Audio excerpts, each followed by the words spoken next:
So, I know Mary has a special place in your heart, but what are Yes. some other books that you've done that you will always fondly remember? Gosh, I have been very, very lucky. What a book that I did just recently is called The Mad Wife. Um, the author of that book is a really wonderful writer named Megan Church, and she writes historical. They're historical fiction, but there's this quality about them that is something more. Like I think it's because she has a really potent imagination and she writes incredible female characters who are barely hanging on by Hmm. just the tips of their fingernails. And they've been put in these horrible situations that they have no control over. And The Mad Wife is about a woman in the 50s who uh, goes through having a baby, and after the baby is born, she experiences a psychological crisis and is still trying to enact perfect womanhood, perfect motherhood, um, perfect housekeeper, perfect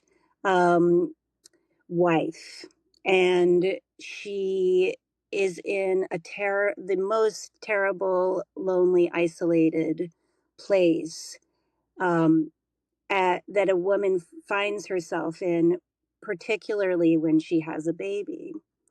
And so that is the book that has a very special place for me, in large part because I just respect Megan and her process so much, and I also feel very honored. That was the third book of hers that I've been fortunate enough to read. Another book that I really I think is a I think it's just such a beautiful and unusual book is a book called Smother Moss, and that's by it's this is a beautiful book. If you so it's a book that takes place in Appalachia, and it's a horror book and it's a murder mystery. And it has this set of young sisters and their family are at the center of it. And it's by an author named Elisa Allering, Aleiring. And the prose in this book is so imaginative and poetic and mysterious that it really draws you into the whole kind of mystical piece of Appalachia. And the two sisters who are at the heart of it, they are kind of inadvertently involved in this murder that's happened. And one of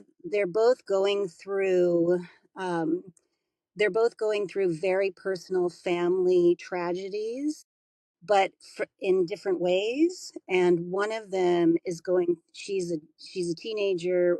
One of the girls is sort of that tween age, and the other one is full on teenager. And she is struggling with her sexuality. And so all of these pieces woven together, there's the murder mystery, there's the internal conflict that the older sister's going through, there's the character of Appalachia itself. There and the prose in this book is very unusual and very, very potent and very mysterious and just incredibly compelling. So that's another book that is really close to my heart.